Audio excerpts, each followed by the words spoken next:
Oh, Bismillahirrahmanirrahim. Assalamualaikum warahmatullahi wabarakatuh. Selamat sore teman-teman. Selamat datang di Ngabesi Saringan, ngaji bedah kreasi dan sharing ringan bersama saya Emiya Giritsugu. Ya, setiap sore biasanya hari Senin saya cosplay Emiya Shiro ya. Sekarang ya masa tiap Senin Emiya Shiro, sekali-kali gantian lah. Siapa yang di cosplay ganti bapaknya lah.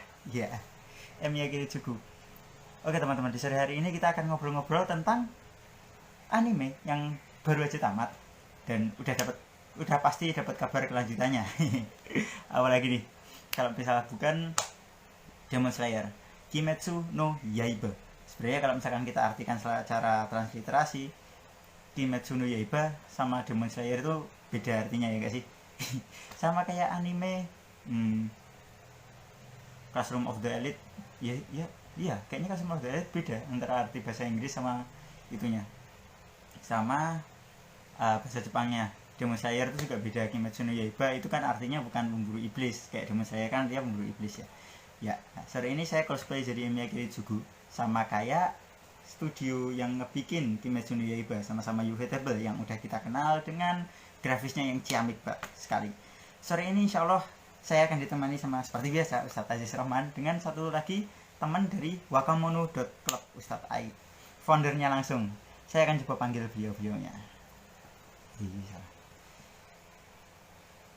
Alhamdulillah, Ustadz gabung dengan kita. Undang ada satu lagi dari Wakamono.club, Ustadz Ai. Langsung kita kenalan bareng-bareng nanti dengan founder dari Wakamono Club. Ini salah satu akun yang berkreasi dengan Jepangannya, menengok anime dan kultur Jepang dari sudut pandang Islam. Assalamualaikum warahmatullahi wabarakatuh. Selamat sore Ustadz Aziz.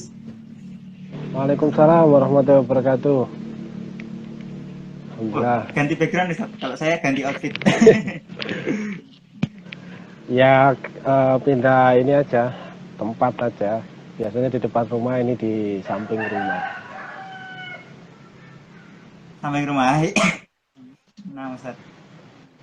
Kayaknya ganti-ganti, padahal mah tempat aja, muter depan, Muter. samping, belakang. Berarti itu kreatif Ya, Ustadz. ya apa namanya? Kalau tidak ketemu langsung memang bisa berpikir seperti itu, tetapi kemudian kalau ketemu langsung, ya ini baru tahu. Oh ternyata, nah inilah apa namanya, pandemi itu ya, sehingga membuat ya Iya. seperti itulah, harus Secara benar-benar implisit, kreatif. iya benar Ustaz. Secara Iya, implisit udah room tour Ustaz. betul betul betul. Istilahnya kayak youtuber sekarang room tour atau studio tour. Ini Wakamono Club udah masuk di Iya ruang nih, kita. betul ini, kebetulan belum seperti teman-teman yang lain yang punya studio, jadi ya begitulah. Mudah-mudahan tidak menghalangi ini ya, semangat kita untuk tetap belajar, Iya. belajar dan belajar. Insya Allah. Alhamdulillah sudah bergabung bersama kita. Selamat datang Ustaz Ai. Assalamualaikum warahmatullahi Ya, wabarakatuh. waalaikumsalam warahmatullahi Assalamualaikum. wabarakatuh. Ya, salam kenal semuanya. Iya. Perkenalkan Ustaz, saya Salam Biru kenal. Zaki Ye. dari kajian anime. Iya, Dan ini kita ditemani bersama Ustadz Aziz Rohman yang biasanya bareng-bareng kita ngebedah kreasi di setiap hari Senin. Jadi kalau misalkan teman-teman dari konten kreator dakwah anime, dakwah di Jepangan, ilustrator, atau mungkin seorang microblogger seperti akun Wakamono Club, juga ada yang bikin video-video, baik video dubbing atau voice over, kita undang di sini, kita bedah bareng-bareng postingan yang mereka bikin. Hmm. Kalau dari saya sendiri, dari si Apik Wae itu bahasa Jawa Ustaz. Ustaz Tai kalau asalnya domisili dari mana Ustaz? saya Jawa Timur. Oh iya. Loh, Saya sama Ustaz Aziz domisili juga Jawa Timur. Surabaya. Oh Surabaya. Ya, ini pada di mana nih? Jauh ya Ustadz kalau dari. Aziz di mana? Saya di Jombang, kebetulan di Jombang. Oh, di Jombang, Masya Allah. Saya juga membina komunitas di Kertosono, di Oh, daerah Oh, Kertosono. agak bergerak di bidang. agak terputus ini. Ya gimana Tapi gimana? alhamdulillah di tempat saya lancar. Ya, saya Alhamdulillah juga Ustadz Aik membina di rumah saya komunitas di lancar. Kertosono, Ustadz.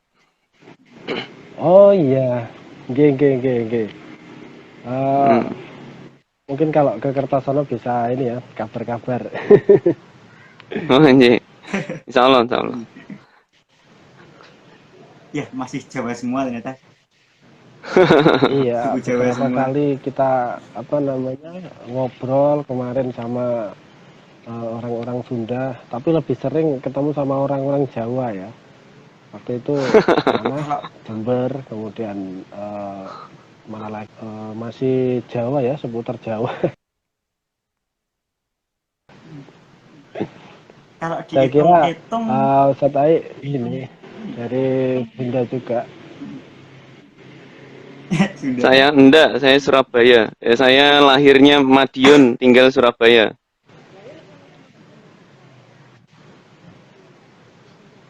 Iya, ngatan.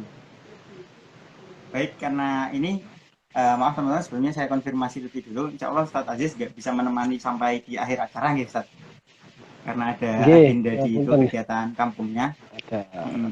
kegiatan di kampung. Tapi nggak apa-apa, Insya Allah nggak menghalangi obrolan kita pada sore hari ini. Jadi ini kayak yang udah kami post di story teman-teman 2-3 hari ini, kita akan ngebahas nih anime yang itu benar-benar fenomenal. Attack on Titan jelas itu fenomenal nomor satu. Yang kedua Kimetsu no Yaiba, nggak ada yang lupa tahun 2019 itu gimana hype-nya episode 19 Kimetsu no Yaiba masuk ke tahun 2020. Nah lalu di tahun 2021 muncul movie-nya, 2022 lanjut season 2 dan langsung dapat kabar kalau misalkan tahun depan itu bakal muncul season 3-nya.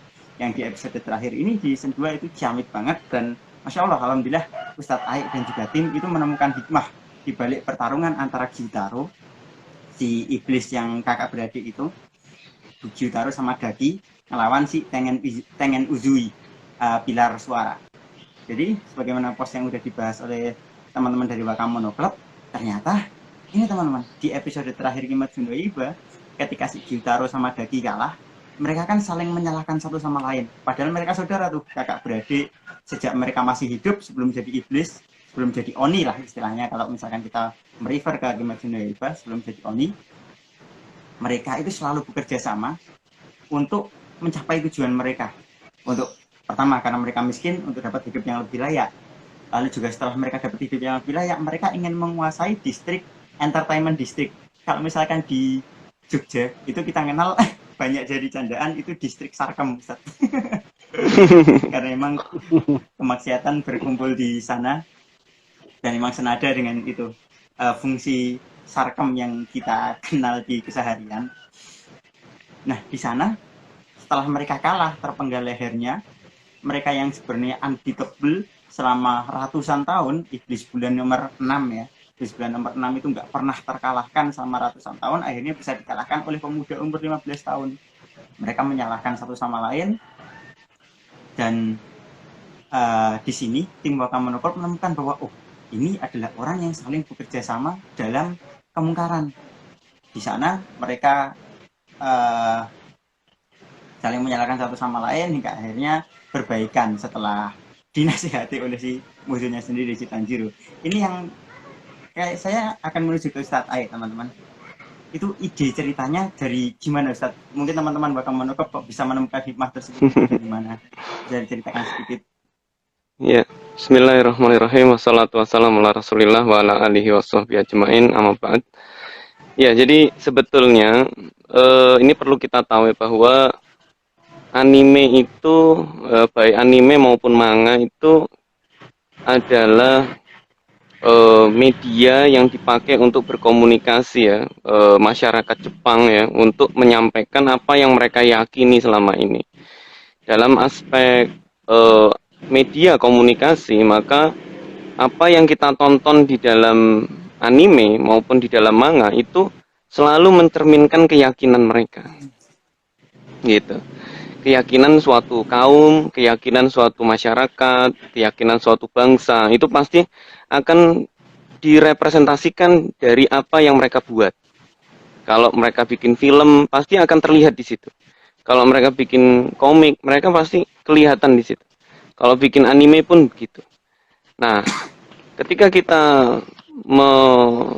menonton sesuatu, tentu kita jangan kemudian menjadi audiens yang menerima begitu saja. Kita diberi oleh Allah itu akal, yang mana akal yang Allah berikan kepada kita itu harus kita gunakan ya dengan sebaik-baiknya.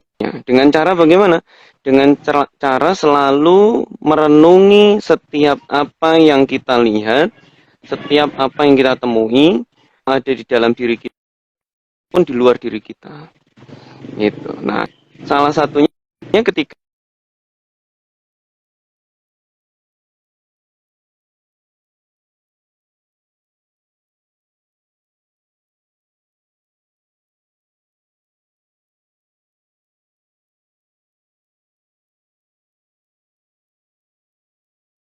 hari ini kami teman-teman. ingin menggunakan kesempatan itu untuk kami ingin peka terhadap apa yang kami tonton itu, agar apa yang kami tonton itu bukan hanya menjadi pelajaran bagi kami, tetapi juga bisa menjadi pelajaran bagi para follower, para teman-teman yang membaca postingan-postingan kami. Harapannya sudut pandang yang berbeda itu bisa menambah wawasan kita, keilmuan kita. Bagi orang yang sudah beriman, maka harapannya bisa bertambah imannya.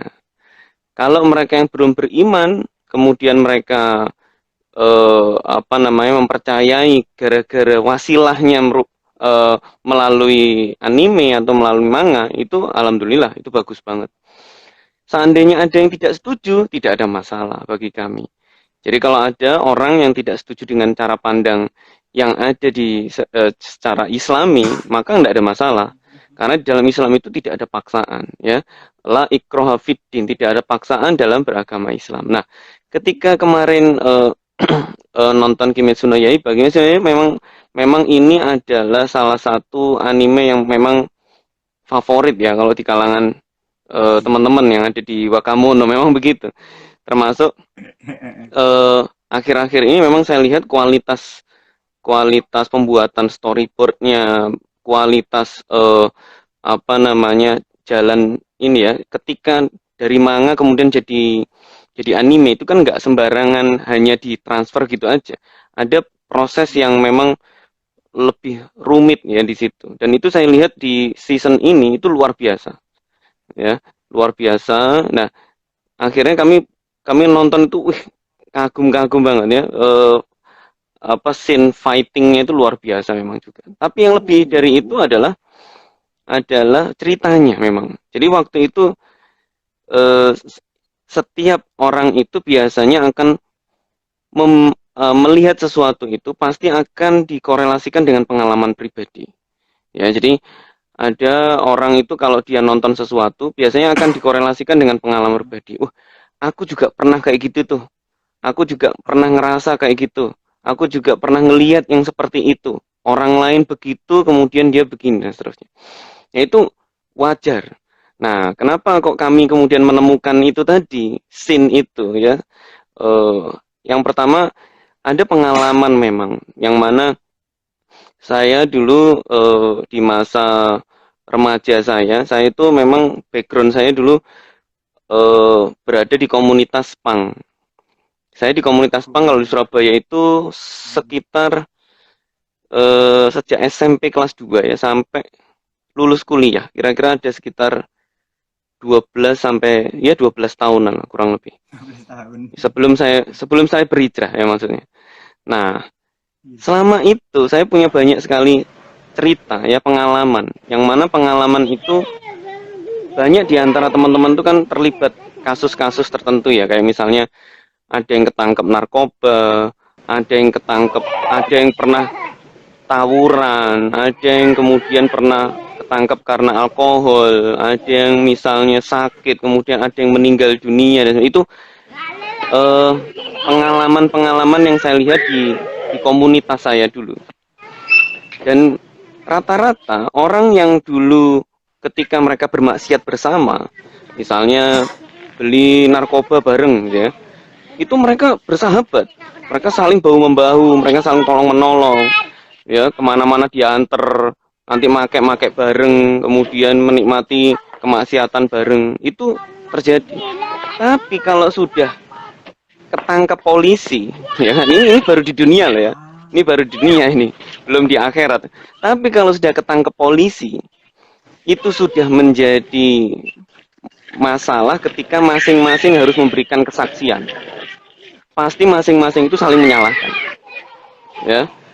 Jadi itu di dunia saja, orang itu kalau bermaksiat, kemudian dia ditangkap dan dia dihukum, dia pasti melakukan pembelaan. Ya, ketika dia melakukan pembelaan, di saat yang sama dia menyalahkan yang lain, karena itu terkait dengan aktivitas teman-temannya yang lain. Ya, orang melakukan kegiatan misalnya memakai narkoba, itu kalau ketangkep nggak mungkin polisi itu hanya melihat orang itu saja, pasti ini dilihat bandarnya siapa, belinya di mana, sama siapa. Nah itu semua pasti akan ditanya, dan itu pasti akan merantak kemana-mana, dan pasti mereka semua saling menyalahkan. Nah kalau pengalaman di dunia itu begitu, ternyata setelah kita baca Al-Quran, pengalaman nanti di akhirat itu sudah dibocorin sama Allah, dibocorkan sama Allah. Ya, dibocorkannya melalui apa? Ada satu ayat dalam surat Az-Zukhruf ayat 67. Ya, yang artinya begini. Teman-teman akrab pada hari itu mereka akan menjadi musuh sebagiannya dengan sebagian yang lain, kecuali mereka-mereka yang bertakwa. Ya. Jadi ternyata orang-orang itu kalau dia bersahabat dalam hal keburukan, ya, jadi orang selain yang bertakwa itu pasti mereka yang selalu membangkang, ya. Kalau dikecualikan yang terakhir, kecuali orang-orang bertakwa, itu berarti yang dibahas di sini adalah selain yang bertakwa. Jadi siapa? Yang biasa berbuat maksiat. Nah, mereka itu nanti di akhir saling menyalahkan, jadi musuh antara satu dengan yang lain, gitu. Nah, makanya saya sempat agak, ya, saya merespon dengan agak tersenyum ya ketika ada yang ada yang komen marah-marah, lu sok-sokan bilang pasti, emang lu tahu nanti di akhirat gini-gini loh. Ya siapa yang tahu, saya nggak tahu, tapi Allah kan udah bocorin dulu gitu. Kita itu dikasih Al-Quran itu bukan hanya bicara tentang setahun 2 tahun ke depan, tapi bicara tentang akhir dari zaman ini, akhir dari hidup ini, yang nanti di akhirat tuh udah dibocorin semua, gitu. Ya, juga di dalam tafsirnya, di dalam tafsir atau Broni ya, itu juga disampaikan maksud dari ayat itu. Maksudnya begini, orang-orang yang saling bersahabat di dunia, ketika mereka bermaksiat di dunia, nanti di hari kiamat itu pasti akan bermusuhan. Ya, dan mereka saling berlepas diri. Wah, aku nggak ikut-ikut. Wah, aku nggak ikut, kayak gitu. Padahal dulu mereka saling tolong menolong. Ya, di akhirat mereka berlepas diri. Wah, aku nggak ikut-ikut, tahu sih, berlepas diri. Kemudian disebut kecuali mereka yang bersahabat dalam ketakwaan kepada Allah. Jadi persahabatan di dunia itu yang langgeng sampai akhirat hanya persahabatan dalam konteks kebaikan, ketakwaan kepada Allah. Kalau orang itu bersahabat seperti Gyutaro dan Daki, yang mana mereka saling tolong menolong dalam misalnya jadi rentenir ya, mintain duit orang ya kan, itu kan riba ya, ngajakin orang untuk kalau nggak mau bayar nanti dibunuh ya kan gitu. Nah itu orang-orang pada banyak yang jadi korban ya, akhirnya mereka dibunuh ya oleh salah satu orang yang merasa dirugikan gitu. Ya itu kalau orang melakukan kebaikan selalu begitu. Melakukan kejahatan pasti begitu. Ada orang lain nggak suka dan resikonya di dunia pun dia akan punya musuh banyak banget. Ya seperti itu. Insya Allah begitulah ceritanya. Langsung dagingnya kita disajikan dagingnya teman-teman. Bukan cuma tentang gimana dapat ceritanya, tapi sekalian ini loh yang mau disampaikan seperti itu. Itu terkait dengan pertemanan tadi, ternyata nggak cuma waktu di akhirat aja nanti mereka saling menyalahkan, tapi real tadi sebagaimana yang dialami oleh Ustadz Aik langsung tentang pengalaman hidup ya Ustadz, tentang lihat teman-teman dari PANG yang juga ketangkap. Kalau Ustadz Aziz sendiri gimana Ustadz tanggapannya terkait dengan ini? Itu episode terakhir banget sih, terakhir banget Kematian Dunia Hibah tentang pertemanan yang ternyata ujung-ujungnya saling dijerumuskan. Ya, baik. Bismillahirrahmanirrahim. Alhamdulillahirrahmanirrahim. Allahumma Muhammad wa ala ali Muhammad. Jadi persis ya sebagaimana yang disampaikan oleh Ustadz Aik tadi ya, benar ya. Memang di dalam Quran surat Al-Zukhruf ayat 67 ya, sebagaimana tadi juga dicuplikkan di dalam tafsirnya ya. Teman-teman karib kita ya pada suatu hari nanti, di hari itu saling bermusuhan satu sama lain ya. Ketika kecuali mereka yang bertakwa ilal muttaqin. Makanya ini menjadi satu catatan ya penting ya buat kita semua, bahwa kita harus benar-benar pintar memilih dan memilah teman gitu. Karena kan sebagaimana kata guru kita ya, memilih teman itu adalah memilih masa depan. Bagaimana teman kita bergaul, teman kita bermain ya, teman kita bergerumbul atau nongkrong, kongko dan lain sebagainya, itu ternyata mempengaruhi masa depan kita. Tadi kalau di skip anime Kimetsu no Yaiba sudah diceritakan dengan cukup detail ya, oleh Kak Zaki maupun Ustadz Aik. Terus kemudian tadi juga mengapa kok beliau di dalam kontennya ya menyertakan, menghubungkan begitu ya. Karena ini memang menarik, makanya penting sekali ya buat kita semua. Memang kalau kita itu bisa mengambil inspirasi dari banyak hal, termasuk dari anime. Makanya kalau nonton film anime itu tidak hanya sekedar nonton, betul Ustadz Aik tadi, kita harus memiliki satu filter yang kemudian kita gunakan untuk bisa menyaring, terus kemudian kita bisa mengambil ibrah atau pelajaran dari sana. Meskipun kita juga memahami ya, sebaik-baik pelajaran tentu adalah para pendahulu kita. Nah, kemudian terkait dengan pertemanan tadi sudah terkait dengan animenya sudah dijelaskan. Saya pikir sudah sangat detail ya, sangat jelas. Di sini saya hanya mengingatkan ya kepada diri saya pribadi dan juga kepada teman-teman sekalian bahwa penting sekali kita harus memilih seorang teman, sebagaimana yang telah diingatkan oleh Rasulullah ya, hubungan kita bersama, bahwa permisalan itu kan ada sebuah hadis yang mengatakan permisalan teman yang baik dan teman yang buruk, di mana itu diibaratkan seorang penjual minyak wangi dan juga seorang pandai besi. Ketika kita berteman dengan seorang penjual minyak wangi, bisa jadi kita membeli minyak wangi dari teman kita, bisa jadi kita tidak membeli, hanya sekedar nongkrong bersama, kumpul bersama, tetapi secara tidak langsung pasti kita akan ketularan gitu ya, ketularan kalau bahasa Jawa ya, mohon maaf, ketularan bau atau mendapatkan bau harumnya. Sedangkan kalau kita berteman dengan pandai besi, maka bisa jadi ya, percikan apinya itu akan mengenai diri kita, mengenai pakaian kita, dan kalaupun tidak, pasti kita akan mendapatkan bau asap yang tidak sedap karena pertemanan kita dengan seorang pandai besi. Nah, ini mengingatkan ya kepada kita semua bahwa memilih teman itu memang tidak bisa sembarangan kan, harus selektif begitu. Bagaimana teman kita ini ya, teman main kita, apakah ini mengantarkan kita kepada kebaikan atau malah menjerumuskan kita, malah menjadi toksik ya bagi kita, menjadi sebuah masalah. Kalau di contoh real yang disampaikan oleh Ustadz Aik tadi, itu ketika kita salah pilih teman, katakanlah berteman dengan seorang pecandu begitu ya, terus kemudian tertangkap, itu pasti kita terbawa. Itu baru di dunia kan begitu.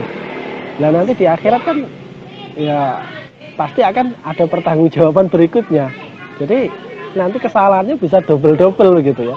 Di dunia sudah kena masalah, nanti di akhirat juga pasti akan dimintai pertanggungjawaban. Makanya di sini penting bagi kita untuk kemudian memilih teman yang baik, teman yang mengajak kepada ketaatan, teman yang mengajak kepada kebaikan, sehingga kemudian ketika kita berteman dengan dirinya, maka akan mendorong kita, membuat diri kita semakin semangat untuk semakin taat menjalankan perintah Allah Subhanahu wa taala dan menjauhi semua larangannya.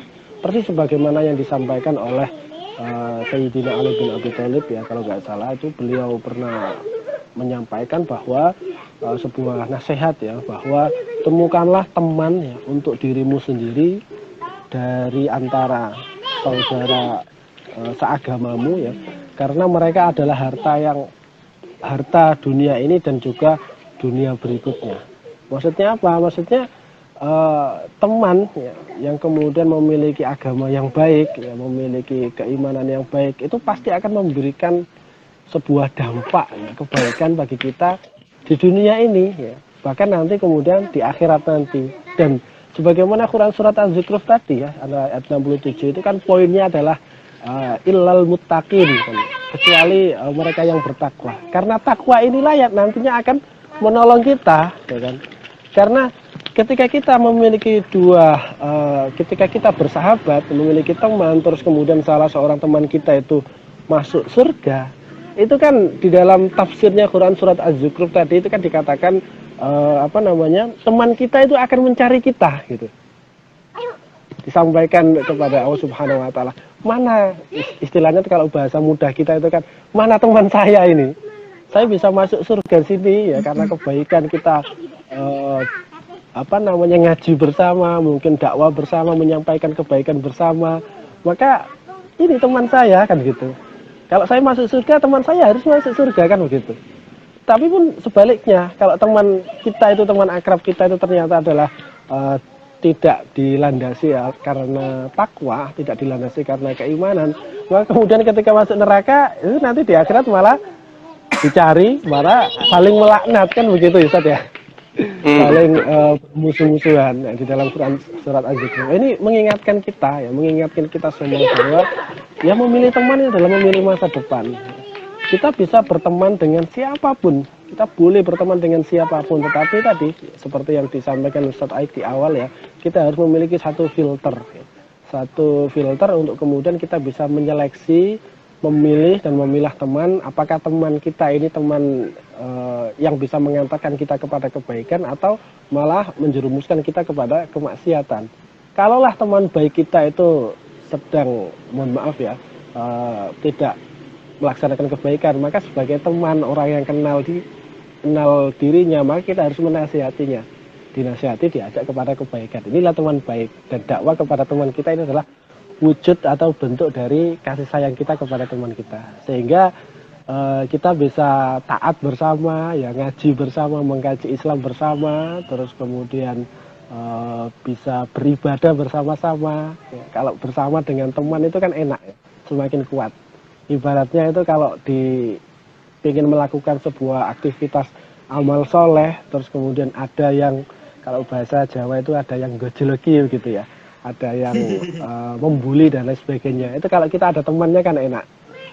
Nanti kita ada yang menguatkan, saling menasihati di dalam kebenaran dan juga menasihati di dalam kesabaran. Maka disinilah penting ya bagi kita semua untuk memiliki teman yang baik ya, teman yang mengantarkan kita kepada kebaikan, mengantarkan kita kepada surga. Maka saya pikir tema pada kesempatan sore hari ini sangat luar biasa ya.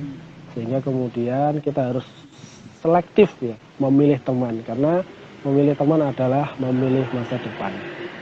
Sebagaimana yang disampaikan oleh Rasulullah ya, saya ini mohon maaf ini habis ini saya mohon izin ya, saya tutup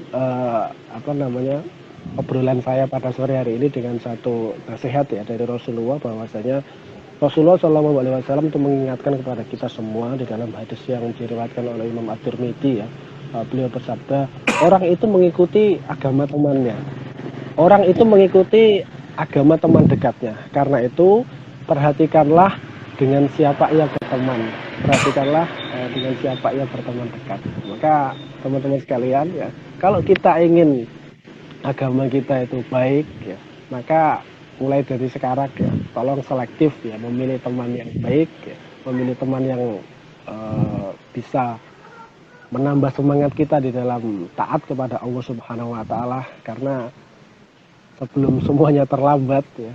Sebelum semuanya terlambat, lebih baik kita memilih dari sekarang. Memilih teman adalah memilih masa depan. Demikian dari saya. Mohon maaf Ustadz Aik dan juga Mas Zaki. Kurang lebihnya mohon maaf. Assalamualaikum warahmatullahi wabarakatuh. Waalaikumsalam warahmatullahi Waalaikumsalam wabarakatuh. Barakallahu Ustaz. Waalaikumsalam. Jazakallah khairan Ustadz, Ustaz. Semoga Allah beri kemudahan untuk acara antum selanjutnya. mohon maaf. Pamit dulu. Waalaikumsalam. Nih, monggo. Waalaikumsalam. Waalaikumsalam warahmatullahi. Wih, kita dapat poin yang tadi disampaikan di akhir teman-teman, bahwa teman yang baik agamanya itu tuh investasi harta di masa depan, harta di dunia, dan juga nanti di akhirat kelak. Coba sebelum kita bahas lagi di ending season 2, kan kalau misalkan di ending season 2 Ustadz, itu kan berarti contoh teman yang buruk ya, saling memengaruhi pada keburukan lah satu sama lain. Jadi Giltaro sama Daki, sebenarnya itu lebih dari teman, mereka malah saudara ya, kakak adik kandung nggak sih? Iya, Tapi iya. ya karena tinggal di Sarkem, mohon maaf itu beda bapak kayaknya itu senang kemana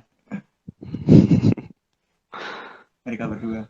Kalau kita balik throwback nih teman-teman, Anda tadi jadi keinget, kalau misalkan satu teman itu pada ada yang futur, ada yang mulai bermalas-malasan dan ternyata kembali menuju ke jalan yang menyimpang, maka ada teman yang mengingatkan, kayak misalkan di season 1 setelah pertarungannya episode 19 selesai, masuk ke episode 20 dan seterusnya, kan si itu Zenitsu tangannya jadi kecil, tangannya hilang, Inosuke badannya retak dan kawan-kawan.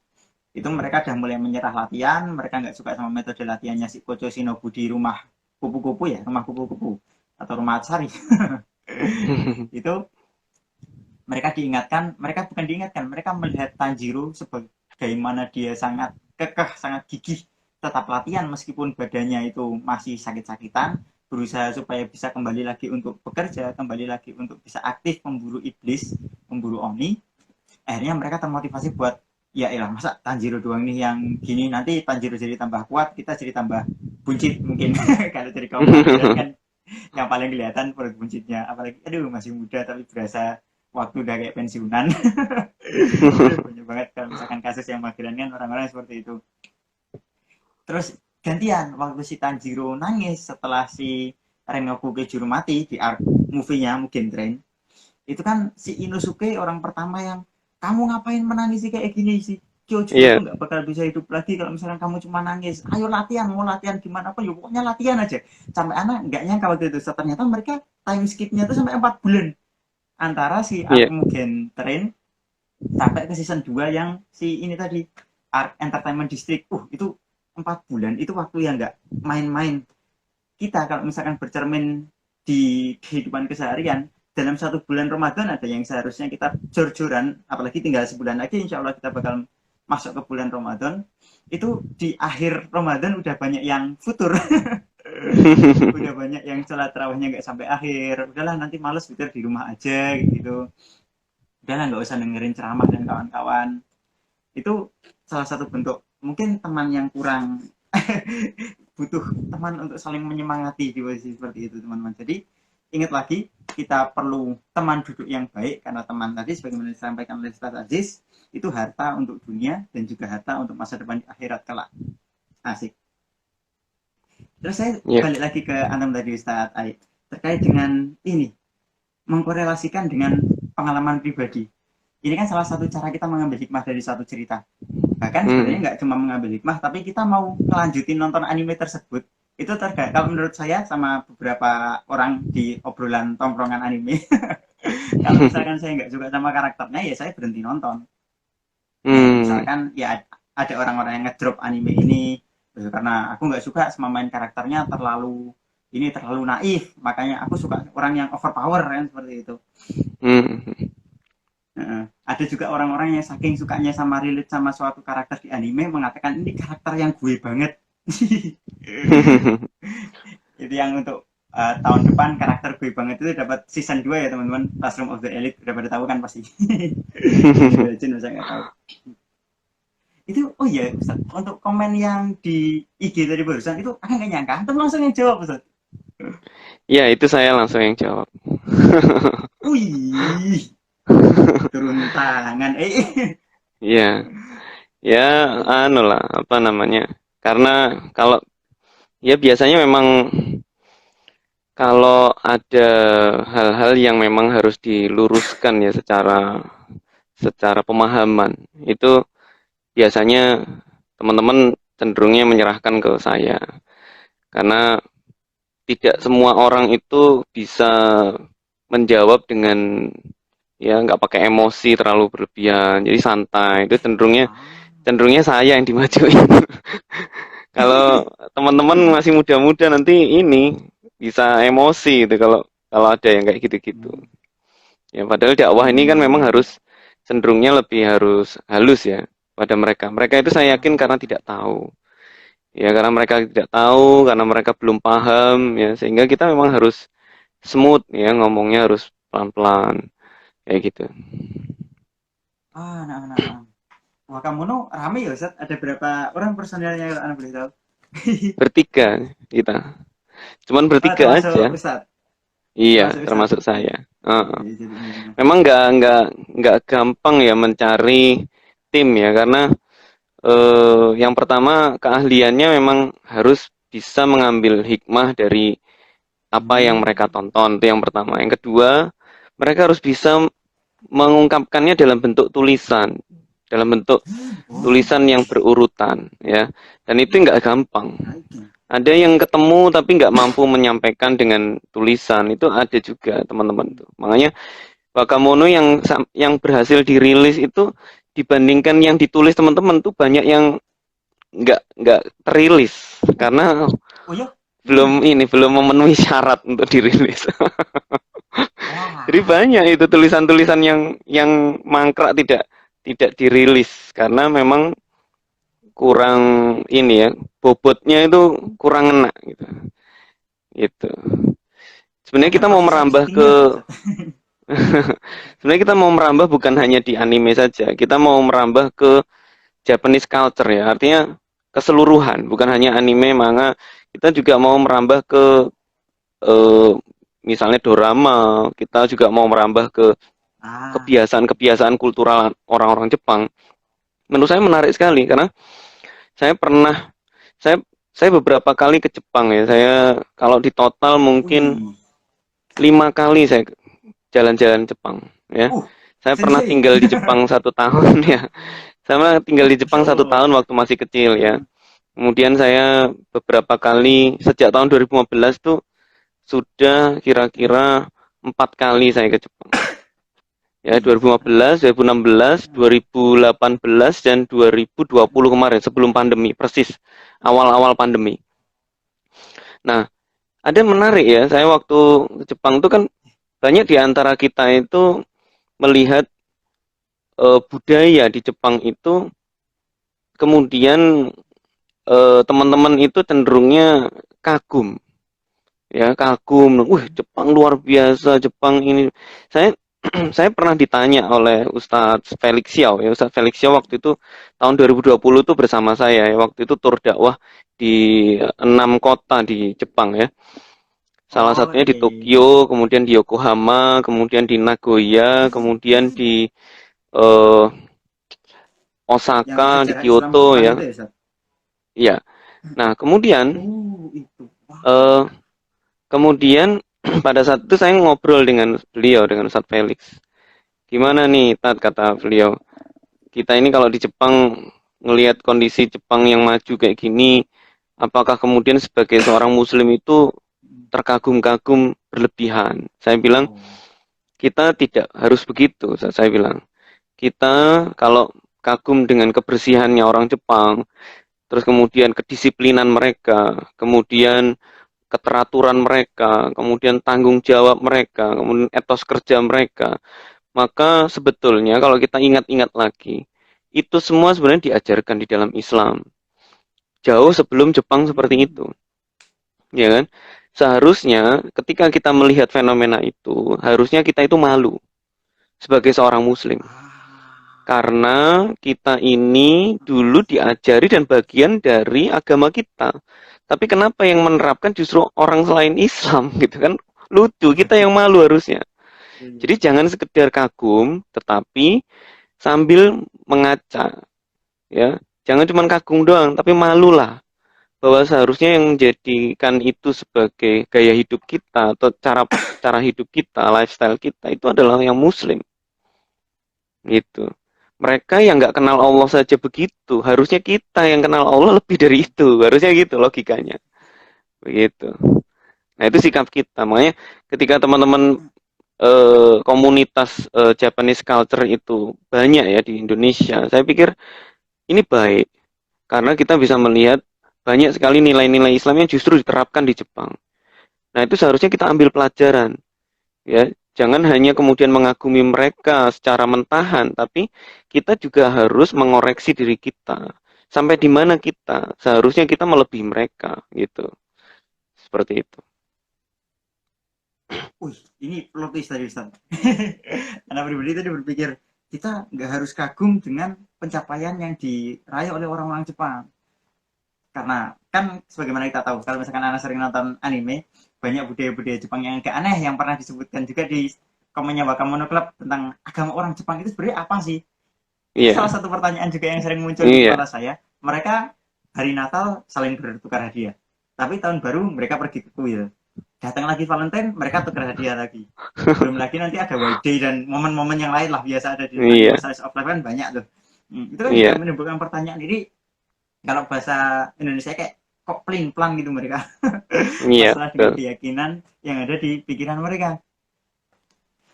Tapi habis itu tadi sebagaimana saya sampaikan, plot twistnya di sini teman-teman. Kalau mereka yang jelek, kalau kita jangan silau dengan apa yang mereka capai, karena mereka ada juga yang jeleknya, itu kan udah biasa tuh. Tapi ternyata Mm-mm. ada insight yang lebih dalam lagi bahwa yang baik pun itu udah pernah diajarkan di kita. Nah, jangankan tentang kedisiplinan, jangankan tentang kebersihan, wong apa yang akan terjadi kelak di kemudian hari itu udah dikasih spoiler. Ya makanya kamu jangan saling menyeru pada keburukan, jangan saling bekerjasama dalam keburukan, nanti kalian bakal salah-salahan tuh. Itu kan udah spoiler Iya. garis keras istilahnya kalau misalkan kita di kehidupan di ini peranimian, perfilman dan kawan-kawan. Iya, Itu betul. insight yang mantap. Itu keren Ustaz insight-nya. Hmm. Berarti kalau misalkan tulisan-tulisan tadi masuknya kayak itu ya, Ustaz? Copywriting ya, Ustaz? Kalau saya nangkep Iya, anak yang iya. sangat Jadi, ditekankan di Wakamono tadi. mm-mm. Jadi kita lebih ke, jadi kalau kalau saya sampaikan ke teman-teman bahwa orang Jepang itu ketika dia membuat cerita, story, itu Oh. mereka itu suka menambahkan nilai-nilai positif, nilai positif dalam hidup. Dan nilai-nilai positif itu Hmm. bagus-bagus sebetulnya. Kalau kita itu bisa ambil hikmahnya. Nah, saya sampaikan kepada mereka, kenapa saya suruh ambil hikmahnya? Karena apa yang mereka pikirkan itu sebetulnya bagian dari fitrah manusia, bahwa mereka menyukai kebersihan, menyukai keteraturan, teamwork, menyukai etos kerja yang baik, tanggung jawab, persahabatan. Itu sebenarnya fitrah manusia, yang mana itu dari Allah sebenarnya. Karena ada kebaikan-kebaikan yang Allah berikan kepada semua manusia, ada yang hanya diberikan kepada yang bertakwa saja. Nah, kalau Allah berikan pada seluruh manusia, maka itu yang harus kita bedah dari anime. Ya, itu sebenarnya kemampuan ini aja, kemampuan mengkaitkan ya apa yang eh, kita lihat dengan apa yang ada di dalam Al-Qur'an maupun dalam hadis. Tentu saya ini ya, saya kalau sama teman-teman cenderung membatasi agar tidak terlalu berlebihan atau terkesan makso ya. Terkesan makso itu maksudnya gimana? Oh, iya Ada iya iya. apa kan ada juga ya misalnya Oh, ada ini sama banget ini. Iya. oh iya nah itu Iya saya iya iya, nggak paham cenderung paham. kayak Paham. gitu, saya cenderung lebih ke nilai-nilai yang memang universal ya, kayak persahabatan tuh yang universal banget tentang Oh, iya. apa namanya tanggung jawab itu universal banget gitu. Ini menarik Ustaz. Iya, karena kan kalau misalkan kita terlalu mencocok logi, kan jadinya maksa ya tadi ya. Iya betul. Pinter-pinternya ngambil hikmah. Tadi kayak disampaikan kalau misalkan orang Jepang atau mungkin sebagaimana umumnya tuh penulis-penulis, pembuat cerita, mereka kan storyteller nih, menyampaikan Ya. cerita. Mereka berusaha menanamkan nilai di sana untuk jadi nilai plus. Hmm. Kayak misal Fat Series, ini yang anak cosplay sekarang. Itu dia bisa terkenal karena emang dia punya background sejarah yang kuat. Ada nilai di sana dan dia nggak cuma asal bikin cerita. Fat Series bikin terkenal karena itu. Kimetsu no Yaiba, dia bisa mengungguli shonen-shonen yang lain. Itu awalnya bukan karena visualnya. Visual itu karena ya setelah diupdate, setelah diambil Ufotable, tentu visualnya jadi sangat bagus kan ya teman-teman. Kalau Betul. diingat scene episode 19 Kimetsu no Yaiba, itu di manganya itu cuma ada 1 halaman doang. Iya. Iya. Itu Betul. kaget Nggak ngena banget. banget. Nggak ngena banget 1 halaman tok set. Wih, terus tiba-tiba dianimasikan itu baru jadi 1 episode yang panjang banget dengan pertarungannya sangat intens. Itu kayak yang tadi saya Iya. sampaikan, gimana mereka ngebikin storyboardnya, ngebikin itunya, gimana agar pembaca itu bisa relate sebagai media komunikasi. Kan media komunikasi 2 arah ya teman-teman. Makanya tadi Wakamono Club lebih sering untuk menafsirkan nilai-nilai hikmahnya. Apa yang mereka ambil, mereka berarti kan harus bisa ini ya, harus bisa jernih melihat, oh ini hikmah yang aku ambil di sini tuh ini. Ternyata dengan background yang kita punya, alhamdulillah sudah belajar tentang keislaman dan kawan-kawan, kita jadi bisa mengkorelasikan mana yang nilainya bisa diambil, yang sangat universal seperti persahabatan tadi disampaikan, antara sesama muslim, dan juga perbedaan antara persahabatan sama muslim, juga persahabatan dengan yang sama-sama menuju kemaksiatan. Kayak yang tadi contohnya sebenarnya agak lucu sih, contoh bisa terkait dengan yang beli narkoba bersama, itu ketangkep polisi, lalu akhirnya ngasih kesaksian saling menyalahkan. Itu kan bener-bener apa yang bakal terjadi besok ke depan. Itu saya jadi ingat yang ini, ini bukan anime sih, tapi yang dulu sempat viral, yang saya tuh aslinya 2, saya di sini 4 orang, kayak gitu Sat. Oh iya. Tahu Sat? Iya, iya. Itu ketangkep di daerah Jogja juga gak sih? Aduh, Jogja istimewa emang.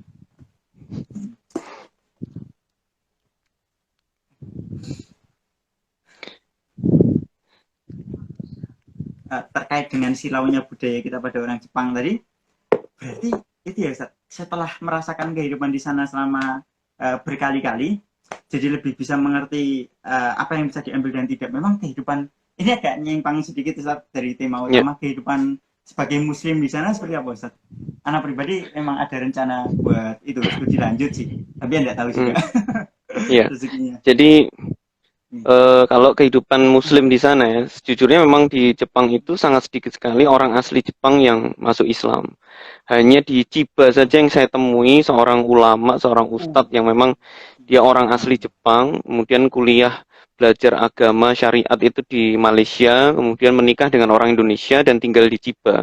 Kemudian membangun yang namanya Chiba Islamic Cultural Center. Nah, kami sempat ngisi kajian di sana ya. Nah, saya melihat memang sedikit ya orang Jepang asli yang masuk Islam, karena memang orang Jepang itu prosesnya untuk diajak berpikir tentang tauhid itu memang agak panjang jalannya ya. Karena apa? Karena mereka itu ketika mereka itu mudah menerima sesuatu yang baik dari luar. Jadi contoh misalnya kalau di masjid Tokyo Jami itu, di Tokyo itu setiap hari, setiap duhur dan asar, itu selalu ada turis-turis Jepang itu datang itu ratusan, mungkin sekitar 100 sampai 150 orang setiap hari untuk melihat adzan sambil melihat orang lagi sholat berjamaah. Ya, itu dibatasi di masjid. Jadi mereka hanya bisa di satu area di dekat pintu masuk, kemudian mereka semuanya mengeluarkan handphone untuk merekam orang lagi adzan sama merekam orang lagi sholat. Jadi excitednya luar biasa mereka itu melihat orang-orang muslim itu sholat, adzan kayak gitu-gitu. Ya, dan mereka itu pakai pakaian-pakaian itu, pakaian sekolah, mereka itu pakai ya pakaian-pakaian baru pulang sekolah, ada yang baru pulang kerja kayak gitu. Jadi respect-nya terhadap satu kultural yang baru masuk itu bagus banget mereka itu. Tetapi mereka agak sulit untuk diarahkan bahwa Tuhan yang harus kita sembah itu hanya satu saja. Ya, logika materialisme mereka itu sangat tinggi sehingga kalau mereka disuruh nyembah satu Tuhan itu menurut mereka nggak cukup. Karena urusan di alam semesta ini banyak, itu nggak nyambung mereka. Kemudian yang kedua, mereka itu seringkali mengibaratkan sesuatu itu nggak bisa kalau itu hanya goib saja. Harus fisik bentuknya. Nah, kalau ada teman-teman yang di tempat kerja itu sholat, ditanya sama bosnya, loh kamu sholat tuh depanmu kok nggak ada bendanya? Ya, dipikir kalau kalau sholat tuh harus ada sesuatu yang ada di depannya yang dia sembah gitu ya. Dan itu Gitu ya. seringkali kan orang simbolkan dengan sesuatu, ya benda itu ditaruh gitu. Nah itu mereka nggak nggak kepikir menyembah sesuatu yang wujudnya nggak kelihatan, gitu ya, gitu. Nah itulah yang membuat mereka agak sulit untuk menerima Islam. Kalau yang sifatnya konkret-konkret gitu, suka mereka, wow rame-rame, tapi gitu. Ya kita memang harus bertahap ya. Artinya kalau kita ingin masuk ya ke sana, ke kalangan mereka Islam ini, maka harus mampu membuat orang-orang Jepang tuh kagum dengan budaya Islam. Itu caranya. Bahkan mereka kagumnya melebihi kebudayaan mereka sendiri. Nah ini PR besar sebenarnya. Makanya kalau kitanya yang Islam masih kagum dengan budaya mereka, maksudnya kagum tuh sampai tadi ya, sampai kita nggak tahu diri kita sebenarnya malah lebih baik dari mereka, itu nggak ngerti gitu. Kitanya memposisikan kita lebih rendah dari mereka. Ini yang akhirnya jadi nggak ada perbaikan. Tapi kalau kita itu memposisikan diri kita sebenarnya harusnya kita ada di atas mereka. Tetapi hari ini kita masih malu-maluin banget di bawah mereka. Nah itu baru. Kemudian kita nanti akan bisa punya benchmark gitu ya untuk lebih baik lagi dari mereka. Gitu. Nah kalau muslimnya sendiri saya rasa banyak orang luar Jepang yang mereka menganut Islam di sana. Dan orang-orang Indonesia banyak, orang-orang Pakistan juga ada, orang-orang India ya. Dan itu komunitas di sana cukup bagus ya karena orang Jepang tuh sekarang mengalami ini ya, ancaman kepunahan etnis mereka sendiri. Diprediksi 20 tahun lagi itu orang Jepang minoritas. Karena banyak di berbagai daerah itu angka kelahiran itu 0. Sehingga mereka itu sangat senang sekali kalau ada pendatang yang mau hidup di Jepang. Ya dibiayai sama mereka. Makanya melahirkan itu kalau di Jepang dibiayai. Satu orang itu bisa lebih dari ya 30 juta per orang. Ya, kalau sampai melahirkan di sana ya. Senang mereka. Gitu. Ya, jadi kalau ada satu cerita ya waktu saya tahun 2015 kalau nggak salah waktu itu saya ke Jepang.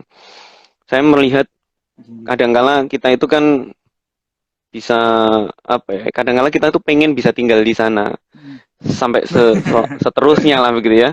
Kadangkala kan begitu ya. Nah saya sempat dulu terpikir untuk studi lanjut di sana, tapi kemudian waktu itu saya jadi mensyukuri tinggal di Indonesia itu ada satu kejadian ya. Kejadian itu begini, waktu itu saya lagi di Osaka. Waktu di Osaka itu saya sholat Jumat. Yang mana masjidnya itu yang baru-baru ini dibebaskan kontraannya itu jauhnya itu luar biasa dari tengah kota.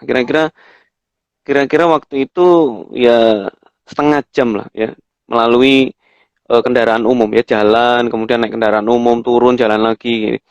Itu kira-kira setengah jam. Nah suatu ketika setelah saya sholat kemudian saya sholat Jumat kemudian saya balik ke tengah kota karena waktu itu saya tinggalnya kalau nggak salah di Shinsaibashi ya di tengah kota Osaka. Itu saya barengan satu kereta itu dengan satu keluarga. Ada bapak sama anaknya 3 sama istrinya. Yang waktu itu baru pulang juga dari sholat Jumat di Masjid Osaka. Saya kalau ketemu gitu kan penasaran ya, pengen ngobrol. Ya, Pak, kenalkan saya dari Surabaya, dari Indonesia. Bapak dari mana aslinya gitu. Terus ngobrol-ngobrol. Terus saya tanya, loh Bapak tinggalnya jauh dari sini? Wah, jauh sekali saya kalau mau Jumatan itu jarak waktu saya di perjalanan berangkatnya sama pulangnya itu berangkatnya 1,5 jam, pulangnya 1,5 jam. untuk Wih, bisa Jumatan. Ya.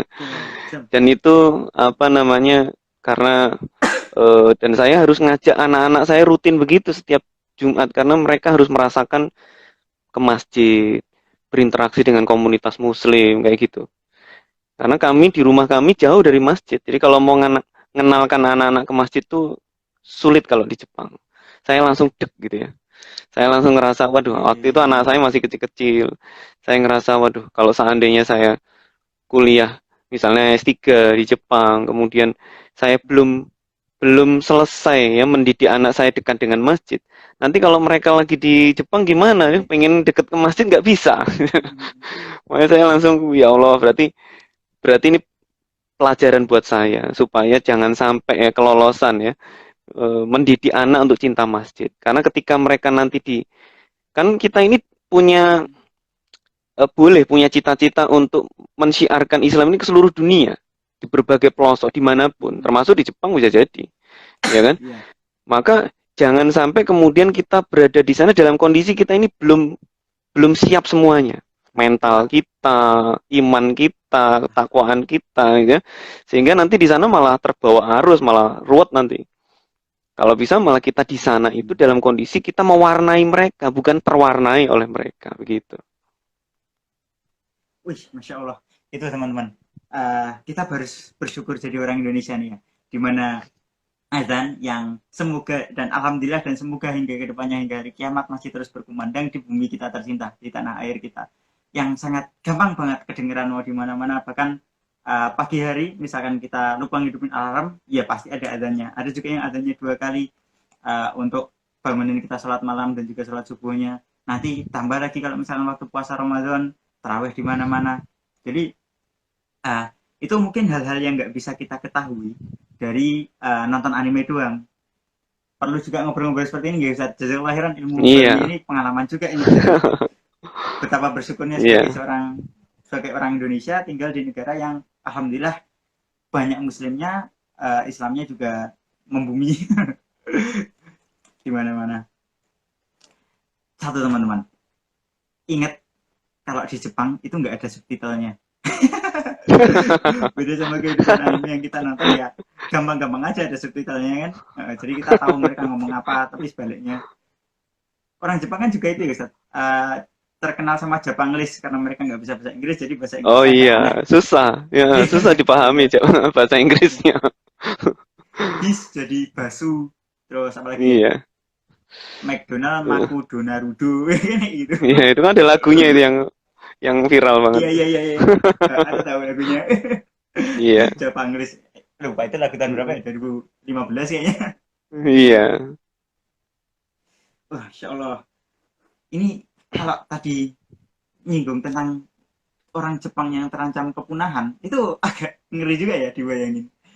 Karena kan eh, kalau kita hubungkan dengan budaya yang di sana, apalagi dengan tren anime yang makin kemari, itu kan banyak banget selalu muncul anime isekai. Beda dengan tahun 2000-an ke bawah yang munculnya Evangelion, Gundam, Hmm. Gundam.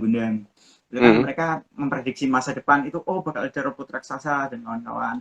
Tapi semakin ke sini tahun, apalagi tahun 2013, 2013 mulai muncul SAO, jelas itu yang paling bikin terkenal. Muncul Konosuba, muncul Overlord yang bahkan sampai season 4 tahun ini ya, atau tahun depan ya, April. Season 4 Overlord muncul. Itu anime-anime isekai dan banyak yang suka karena mereka merasa bahwa udah, aku capek dengan kehidupanku sekarang. Aku mati, ya habis itu selesai udah. Harapannya mati terus masuk ke isekai dengan kehidupan-kehidupan yang tanpa halangan.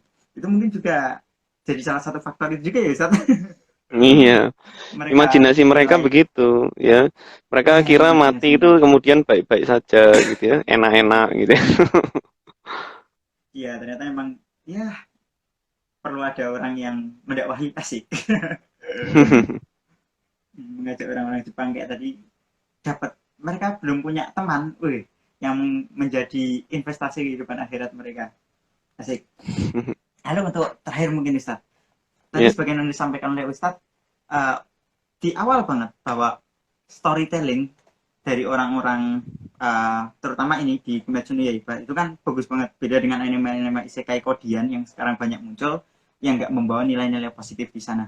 Kalau dari anak pribadi nonton episode terakhirnya Arc Entertainment District Kimetsu no Yaiba, itu anak cuma merasa bahwa oh ini adalah drama adik kakak yang mereka udah hidup lama, mereka saling bekerja sama, tapi ya akhirnya saling bertengkar sebagaimana drama keluarga yang lain. Karena kebetulan saya juga punya adik dan ya sering bertengkar.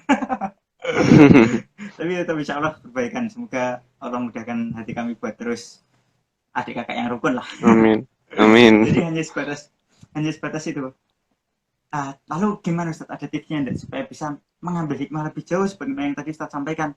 Aku sama sekali nggak kepikiran doanya kalau ya juga ya kalau misalkan di Az-Zukhruf itu pernah Allah sudah menyampaikan kalau misalkan di akhirat nanti ya saling menyalahkan satu sama lain. Mungkin antum ada tips and triknya enggak Ustaz supaya kita sebagai penonton anime juga nggak cuma menikmati grafisnya doang, tapi juga dapat nilai di sana yang relate dengan kehidupan dan bisa mengamalkan sesuai dengan Islam kita. Ya. Jadi bismillahirrahmanirrahim. Jadi kita itu akan melihat sesuatu atau muncul kepekaan dalam diri kita, ya itu berdasarkan banyaknya wawasan keilmuan yang kita dapat. Semakin bertambahnya wawasan keilmuan kita tentang Islam, tentang Al-Quran, tentang hadis, apa-apa yang kita pelajari dari agama ini, itu menyebabkan kita itu jadi punya indikator-indikator yang kalau itu kita temukan sesuatu yang relate, itu akan seolah-olah hati kita berbunyi, wah ini nih, ini yang seperti yang diomongin di sini nih, gitu. Dan itu semakin bertambahnya ilmu akan semakin banyak indikator. Itu di dalam Al-Quran sendiri disebutkan bahwa orang-orang bertakwa itu mereka akan diberi Allah Al-Furqan namanya. Al-Furqan itu kemampuan untuk membedakan mana yang hak, mana yang batil. Ya. Nah, ketika orang itu makin banyak ilmu, makin dekat sama Allah, maka dia akan diberi Al-Furqan itu tadi, yaitu indikator itu tadi yang selalu berbunyi kalau dia menemukan sesuatu yang relate dengan apa yang mereka pelajari, apa yang ada dalam Al-Quran maupun dalam As-Sunnah. Begitu. Makanya tips saya adalah yang pertama, perbanyaklah wawasan tentang Islam. Karena wawasan tentang Islam akan membuat kita jadi peka, ya, kepekaan kita. Nanti bukan hanya ketika kita nonton anime, ban kita bocor saja, itu bisa indikator kita bunyi. Oh, hari ini, alhamdulillah hari ini aku belum sedekah karena banku bocor. Insya Allah ini adalah waktunya saya sedekah kepada tukang tambal ban. Indikatornya bunyi. Jadi nggak akhirnya jadi nggak maki-maki, jadi nggak apa istilah kalau orang Jawa ngersulo ya. Ngersulo itu mengeluh, mengeluh gitu ya. Jadi nggak mengeluh ya. Jadi kita jadi indikator-indikator yang baik-baik itu muncul semua. Begitu, insya Allah. Wih, wah itu insight yang mantap banget teman-teman. Kita berusaha untuk banyak mengaji, meningkatkan ketakwaan kita, karena nanti bakal istilahnya kalau misalkan saya bawa dengan bahasa yang lebih bebas, ada passive skill yang mungkin bisa kita dapatkan. Al-Furqan tadi ada alarm yang meningkatkan kepekaan kita. Jadi ketika menghadapi suatu peristiwa, ya kita bisa memandang sesuai dengan yang kacamata yang lebih islami. Sebagaimana Wakamono Club memandang karakter Jepang dari kacamata yang lebih islami. Gitu ya Ustaz? Iya, betul. Insya Allah. Itu juga sebagaimana CAPY melihat anime ya CAPY yang bagus-bagus saja. Jazakallah khairan Ustadz dan juga teman-teman yang bergabung pada sore hari ini. Insya Allah bentar lagi kita memasuki waktu maghrib untuk teman-teman yang puasa Senin Kamis. Semoga Allah mudahkan waktunya dan disampaikan hingga waktu berbuka. Jazakallah khairan Ustadz buat ini pertemuan pada sore hari ini. Saya makasih banget udah banyak kenalannya hari ini. Moga-moga disambung lagi ya di waktu-waktu yang depan ya, insya Allah. Oh, catat, kita jadwalkan. Mungkin kalau dari Wakamono Club juga belum gabung ke itu ya Ustaz, forum kajian anime Ustaz. Itu teman-teman yang sama-sama konten kreator yang pakai media anime sebagai dakwah. Ya mungkin nanti Anda bisa ngobrol-ngobrol dengan salah satu anggota antum yang bagian kontennya. Kalau antum kayaknya editornya itu Ustaz. Penasaran. Iya, betul. Nah. Jazakallah khairan Ustaz. Makasih banyak Ya, teman-teman untuk ya, sharing ini. sampai Kita ketemu sambung lagi. lagi Saya pekan pamit depan. dulu ya. Oke, Ustaz. Ya, Kita Assalamualaikum tekan tombol warahmatullahi majlis. wabarakatuh. Waalaikumsalam warahmatullahi wabarakatuh. Subhanakallahumma rabbana bihamdika asyhadu an la ilaha illa anta astaghfiruka wa atubu ilaik. Yuk, makasih teman-teman. Saya Mia Kiritsugu. Wih. Udah, sampai jumpa. Iya, sampai jumpa.